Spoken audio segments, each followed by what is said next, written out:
തർക്കമുള്ള സീറ്റുകളിലെ സ്ഥാനാർത്ഥികളെ പ്രഖ്യാപിക്കാതെ കോൺഗ്രസിന്റെ ആദ്യഘട്ട സ്ഥാനാർത്ഥി പട്ടിക പുറത്തുവന്നു. 55 സീറ്റുകളിലെ സ്ഥാനാർത്ഥികളെ പ്രഖ്യാപിച്ചു. കണ്ണൂർ, കോന്നി സീറ്റുകളിലെ സ്ഥാനാർത്ഥികളെ പ്രഖ്യാപിച്ചിട്ടില്ല. വിൻസെന്റും IC ബാലകൃഷ്ണനും പട്ടികയിലുണ്ട്. ദളിത് കോൺഗ്രസിന്റെ പ്രതിഷേധം തള്ളി ചിറയൻകീഴിൽ രമ്യ ഹരിദാസിനെയാണ് പ്രഖ്യാപിച്ചിരിക്കുന്നത്. ഇപ്പോൾ തിരുവനന്തപുരത്ത് നിന്ന് നൃപൻ കൂടി ചേരുകയാണ്. നൃപൻ, ഇതിലെ ഏറ്റവും ശ്രദ്ധേയമായ കാര്യങ്ങൾ എന്താണ്? ഒന്നാമത്തേത്, വലിയ തർക്കം നിൽക്കുന്ന ഒന്നിലേറെ പേരുകളുള്ള പല മണ്ഡലങ്ങളിലും ഇപ്പോഴും കോൺഗ്രസിന് തീരുമാനത്തിലെത്താൻ കഴിഞ്ഞില്ല എന്നാണോ ആദ്യഘട്ട പട്ടിക സൂചിപ്പിക്കുന്നത്? 2, തിരുവനന്തപുരത്തേക്ക് വന്നാൽ കേവലം 3 സീറ്റുകളിലെ സ്ഥാനാർത്ഥികളെ മാത്രമേ പ്രഖ്യാപിച്ചിട്ടുള്ളൂ. അതിൽ തന്നെ ഏറ്റവും അധികം എതിർപ്പ് വന്ന ചിറയൻകീഴ് രമ്യ ഹരിദാസിനെ പ്രഖ്യാപിക്കാൻ പ്രത്യേകം ശ്രദ്ധിച്ചിരിക്കുന്നു. എൽദോസ് കുന്നപ്പള്ളിയുടെ സ്ഥാനാർത്ഥിത്വം നിഷേധിക്കുമ്പോൾ അപ്പുറത്ത് വിൻസെന്റും IC ബാലകൃഷ്ണനും സ്ഥാനാർത്ഥി ആകുന്ന സാഹചര്യം. പാലക്കാട് രാഹുൽ മാങ്കൂട്ടം കോൺഗ്രസ് പാർട്ടിക്ക് പുറത്തു നിൽക്കുന്ന സാഹചര്യമാണ്. അവിടെ രമേഷ് പിഷാരടി സ്ഥാനാർത്ഥിയായി വരുന്ന സാഹചര്യം. അപ്പോൾ ഈ ആദ്യ പട്ടിക ശ്രദ്ധിച്ചാൽ ഞാൻ ഈ സൂചിപ്പിച്ച വിധത്തിൽ അതിൻ്റെ പ്രത്യേകതകൾ എന്തൊക്കെയാണ്? തർക്ക പ്രശ്നങ്ങളിലെ പരിഹാരം കണ്ടെത്താൻ കഴിഞ്ഞിട്ടില്ല എന്നു വ്യക്തം എന്നാണോ പട്ടിക സൂചിപ്പിക്കുന്നത്? ശരത്ത് അവസാനം പറഞ്ഞതാണ് ഏറ്റവും പ്രധാനപ്പെട്ട കാര്യം. തർക്ക പ്രശ്നങ്ങൾ കോൺഗ്രസിൽ ഇപ്പോഴും അതുപോലെ തന്നെ നിലനിൽക്കുന്നു എന്ന് തന്നെയാണ്. നേരത്തെ ധാരണയായ സീറ്റുകളെ സംബന്ധിച്ചാണ്. ഇപ്പോൾ രമ്യ ഹരിദാസിൻ്റെ കാര്യമാണ്, അത് വിഷ്ണു അവിടെ നിന്ന് സൂചിപ്പിച്ചു. ഇപ്പോൾ ശരത്തും സൂചിപ്പിച്ചത് പ്രതിഷേധമുണ്ടായിരുന്നു. അത് കോൺഗ്രസിലെ ദളിത് വിഭാഗം നേതാക്കളാണ്. അപ്പോഴും ഒരു പ്രധാനപ്പെട്ട അടൂർ പ്രകാശാണ് രമ്യ ഹരിദാസിനെ തന്നെ അവിടെ മത്സരിപ്പിക്കണമെന്ന കടുത്ത വാശി, കടുംപിടുത്തം അവിടെ പിടിക്കുന്നത്. അപ്പോൾ തന്നെ നേതാക്കൾ തമ്മിൽ ധാരണയായ സീറ്റാണ്.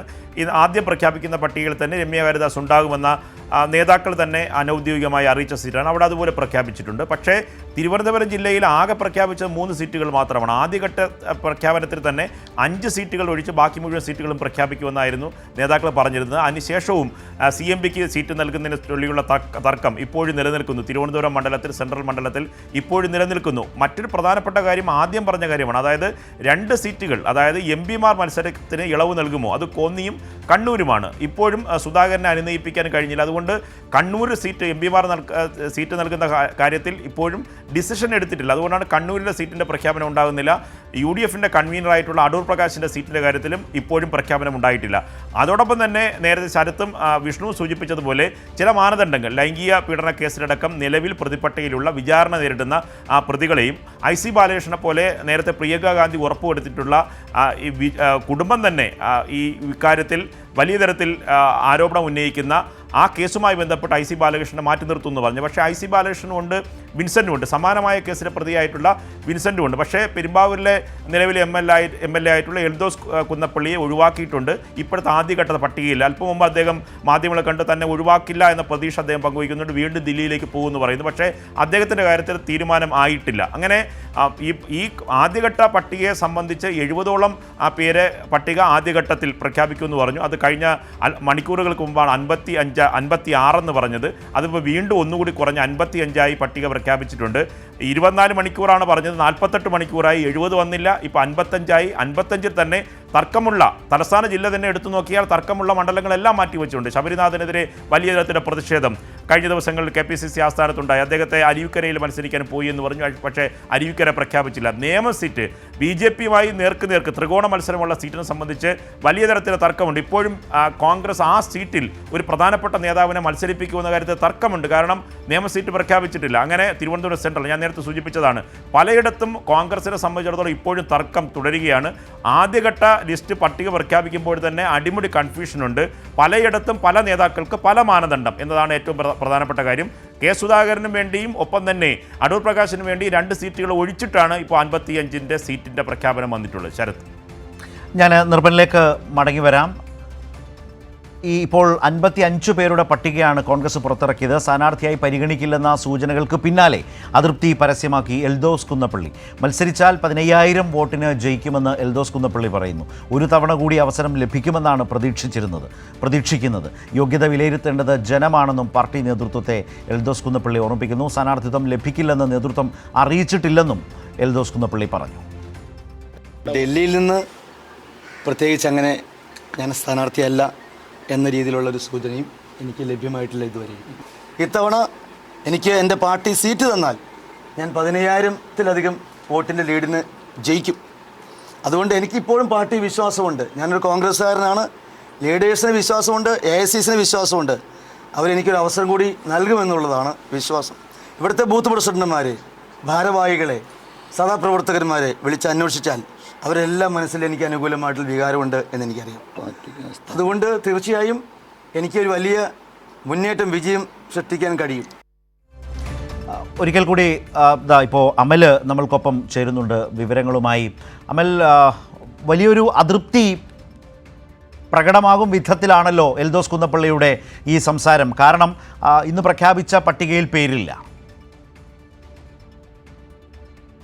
ശരത്, തീർച്ചയായും ഇന്ന് ഉച്ച മുതൽ തന്നെ ഈ എൽദോസ് കുന്നപ്പള്ളി അദ്ദേഹത്തിന്റെ വീട്ടിൽ വെച്ച് അദ്ദേഹത്തിന്റെ അനുയായികളുമായി ചില കൂടിയാലോചനകൾ അടക്കം നടത്തുന്നുണ്ടായിരുന്നു. ഈ സ്ഥാനാർത്ഥി നിർണയം അല്ലെങ്കിൽ ഈ പെരുമ്പാവൂരിലെ ഈ സീറ്റുമായി ബന്ധപ്പെട്ട്. അതിനുശേഷമാണ് ഇദ്ദേഹം മാധ്യമങ്ങളെ കാണുകയും മാധ്യമങ്ങളുടെ പ്രതികരണം നടത്തുകയും ചെയ്തത്. അദ്ദേഹം സൂചിപ്പിച്ച പ്രധാന കാര്യം എന്ന് പറയുന്നത് തന്നെ വീണ്ടും ഇത്തരത്തിൽ ഈ പെരുമ്പാവൂർ മത്സരിപ്പിക്കുകയാണെങ്കിൽ താൻ വലിയ ഭൂരിപക്ഷത്തിൽ 15,000-ന് മുകളിൽ ഭൂരിപക്ഷത്തിൽ വിജയിക്കും എന്ന ഒരു കാര്യം തന്നെയാണ് അദ്ദേഹം സൂചിപ്പിച്ചിട്ടുണ്ടായിരുന്നത്.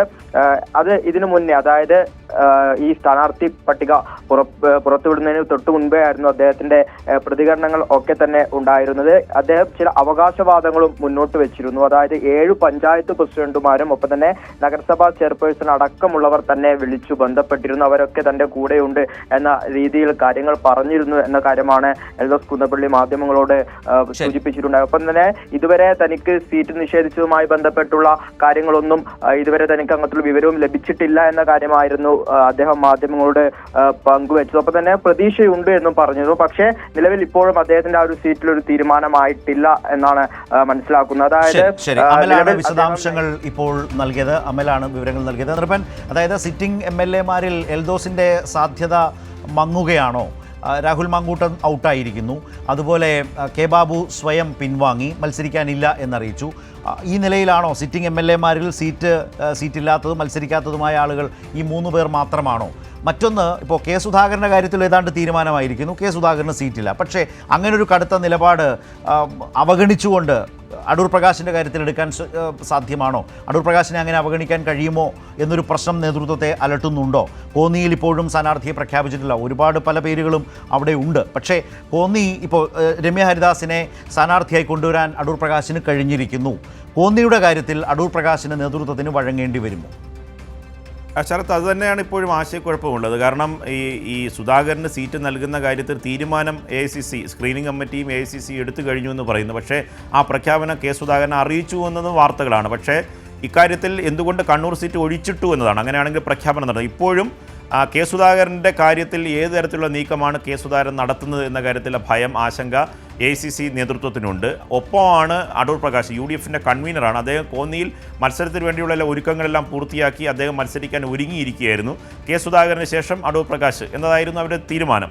പക്ഷേ ഇപ്പോൾ 2 പേർക്ക് MP-മാരൊന്നും മത്സരിക്കേണ്ടതെന്ന് തീരുമാനമെടുത്തു. പക്ഷേ 2 പേരും അംഗീകരിച്ചിട്ടില്ല എന്നതിൻ്റെ ഏറ്റവും വലിയ ലളിതമായ ഉദാഹരണമാണ് ആദ്യഘട്ട പട്ടികയിൽ ഇവർ 2 പേരുടെയും 2 മണ്ഡലങ്ങളും, കണ്ണൂരും കോന്നി മണ്ഡലവും ഇതിനകത്ത് ഉൾപ്പെട്ടിട്ടില്ല. മറ്റൊന്ന് 4 MLA-മാരുടെ പേരാണ്. ആദ്യത്തെ നമ്മൾ പാലക്കാട് MLA ആയിട്ടുള്ള രാഹുൽ മാങ്കൂട്ടത്തിൽ, പിന്നെ കെ ബാബു സ്വമേധ ഒഴിഞ്ഞത്, പിന്നെ രണ്ടാമത് പറഞ്ഞത് എൽദോസ് കുന്നപ്പള്ളിയും ഒപ്പം തന്നെ M. വിൻസെൻറ്റിൻ്റെ പേരുമാണ്. പക്ഷേ M. വിൻസെൻറ്റ് ഈ പട്ടികയിൽ വന്നു. IC ബാലകൃഷ്ണനെ സംബന്ധിച്ച് AICC ലീഡർഷിപ്പ് കൊടുത്ത ഉറപ്പായിരുന്നു, അത് പാലിക്കപ്പെട്ടിട്ടില്ല. അപ്പോൾ ഈ സ്ഥാനാർത്ഥി നിർണയത്തിൽ അടിമുടി ആശങ്കയും പൂർണ്ണമായി പാലിക്കാനോ സമയബന്ധിതമായി പ്രഖ്യാപിക്കാനോ കഴിഞ്ഞില്ല. ഈ സ്ഥാനാർത്ഥി നിർണയത്തിൽ തന്നെ വലിയ തരത്തിലുള്ള പാളിച്ചകൾ ഉണ്ടാകുന്നു എന്നതാണ്. ഇനി രണ്ടാമത് ഇത് പ്രഖ്യാപനത്തിന് ശേഷം വീണ്ടും സ്ക്രീനിംഗ് കമ്മിറ്റി യോഗം ചേർന്ന് വീണ്ടും ഇന്ന് രാത്രി കൊണ്ടും നാളെ കൊണ്ടും ബാക്കിയുള്ള സ്ഥാനാർത്ഥികളെ പ്രഖ്യാപിക്കുമെന്നാണ്. പക്ഷേ അങ്ങനെ പ്രഖ്യാപിക്കണമെങ്കിൽ കെ സുധാകരനും അടൂർ പ്രകാശും അടക്കമുള്ള പ്രധാനപ്പെട്ട നേതാക്കളുടെ കാര്യത്തിൽ അന്തിമ തീരുമാനമെടുക്കാനും അവരെ ഇത് ബോധ്യപ്പെടുത്താനും കഴിയണം. അത് ബോധ്യപ്പെടുത്താൻ AICC ലീഡർഷിപ്പിന് ആർക്കും കഴിയുന്നില്ലതാണ് അവസാനം നമ്മൾ അനൗദ്യോഗികമായി അറിയുന്നത്. ഇനി കെ സുധാകരനുമായി ചർച്ച വേണ്ട എന്ന സൂചനകളിലേക്ക് കാര്യം പോകുന്നുണ്ട്. പക്ഷേ കഴിഞ്ഞ മണിക്കൂറുകൾക്ക് മുമ്പേ അവസാനം ചർച്ചയിൽ പങ്കെടുക്കുകയും കെ സുധാകരനുമായി സംസാരിക്കുകയും ചെയ്തത് രമേശ് ചെന്നിത്തലയാണ്. രമേശ് ചെന്നിത്തലയോട് അദ്ദേഹം അവസാന നിമിഷവും ഉറച്ചു പറഞ്ഞത് തനിക്ക് മത്സരിക്കണമെന്ന ആവശ്യം തന്നെയാണ് മുന്നോട്ട് വെച്ചത്. അദ്ദേഹം ഇപ്പോഴും കെ സുധാകരൻ മത്സര ആഗ്രഹത്തിൽ നിന്ന് പിന്നോട്ട് പോയിട്ടില്ല. അപ്പോൾ ഇനി വരുന്നത് വരട്ടെ എന്ന രീതിയിലേക്ക് കാര്യങ്ങൾ പ്രഖ്യാപിക്കാനാണ് അടുത്ത പട്ടിക സംബന്ധിച്ച സാധ്യതയുള്ളത്. ശരത്.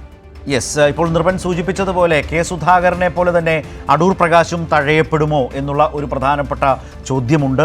അതുപോലെ തന്നെ ഒന്നിലേറെ പേരുകളുള്ള ഒറ്റപ്പേരിലേക്ക് എത്താൻ കഴിയാത്ത തർക്കമുള്ള മണ്ഡലങ്ങളാണ് ഈ 55-ന് അപ്പുറത്ത് നിൽക്കുന്നത്. അവിടേക്ക് ഒരു പേരിലേക്ക് എത്തുക എന്ന ദുഷ്കരമായ ഉത്തരവാദിത്തം അത് അതിവേഗം പൂർത്തീകരിക്കണം എന്ന ആവശ്യം നിൽക്കുന്നു. ഇതൊക്കെ കോൺഗ്രസ് നേതൃത്വത്തിന് എത്രമാത്രം വേഗത്തിൽ കഴിയും, അസംതൃപ്തരായ ആളുകളെ എങ്ങനെ മെരുക്കി ഒപ്പം നിർത്താനാകും എന്ന ചോദ്യമുണ്ട്. ഉദാഹരണത്തിന് തിരുവനന്തപുരം ജില്ലയിലേക്ക് വന്നാൽ നിർഭൻ ഇപ്പോൾ സൂചിപ്പിച്ചപോലെ കേവലം 3 നിയമസഭാ മണ്ഡലങ്ങളിലെ സീറ്റുകൾ മാത്രമേ പ്രഖ്യാപിക്കാൻ കഴിഞ്ഞിട്ടുള്ളൂ എന്നുള്ളത് ഏറ്റവും പ്രധാനപ്പെട്ട കാര്യമാണ്. ഒരുപാട് മണ്ഡലങ്ങളിൽ ഇപ്പോൾ മുമ്പ് കോൺഗ്രസ് നേതൃത്വം അവകാശപ്പെട്ടതുപോലെയുമല്ല, അതിലുമേറെ മണ്ഡലങ്ങളിൽ തർക്കം നിൽക്കുന്നു, ഒന്നിലേറെ പേരുകൾ നിൽക്കുന്നു, അവകാശവാദവുമായി പലരുമുണ്ട്. അപ്പോൾ ഇതിൽ നിന്ന് ഒരു സ്ഥാനാർത്ഥിയെ കണ്ടെത്തുക എന്ന് പറയുന്ന വളരെ ദുഷ്കരമായ പല നേതാക്കളുടെ താല്പര്യങ്ങളും സമ്മർദ്ദവും ഒക്കെ നിൽക്കുന്നൊരു ഘട്ടം. അതുകൊണ്ടാണ് വല്ലാതെ വൈകിക്കൊണ്ടിരിക്കുന്നത്. ഇതിനിടയിലൂടെയാണ് 55 പേരെ ഇപ്പോൾ കോൺഗ്രസ് പ്രഖ്യാപിച്ചിട്ടുള്ളത്.